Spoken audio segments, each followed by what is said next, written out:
Hello friends, मारू नाम भुवा संगीता है। आ मारा हस्बंड अशोक भुवा।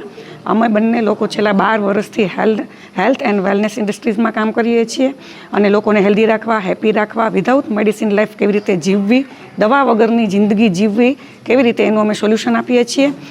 आज अमे एक सेशन अटेन्ड कर्युं जेने BNS प्रोग्राम कही शकाय, जे हार्दिक मजेठिया सर ऑपरेट करे छे अने अमारो आ फर्स्ट एक्सपीरियंस हतो, कारण के as a business woman and अमे हस्बंड वाइफ दोनों बिजनेस साथे ज करीए छीए, पण अमुक क्लियरिटी थई बिजनेसनो ग्रोथ वधारवा माटे, लीड जनरेशन माटे शुं करवुं जोईए, आपणुं जे ऑर्गेनाइजेशन छे एमने टकावी राखवा माटे शुं करवुं जोईए एंड एक्चुअली लीडरशिप कोने कहेवाय एमनी घणी बधी अમને इन्फॉर्मेशन मळी अने अमारा बिजनेसमां अમને बहु काम लगवानुं छे। Thank you so much sir. आवा प्रोग्राम तमे करता ज रह्यो। लास्ट में एक मेसेज आपवा मांगीश के दरेक बिजनेसमेन एंड बिजनेस वुमन कोई पण छे एमने आ सेशन एटेन्ड करवुं ज जोईए। ग्रोथ वधशे, सक्सेस मळशे अने हेपीनेस पण मळशे। Thank you.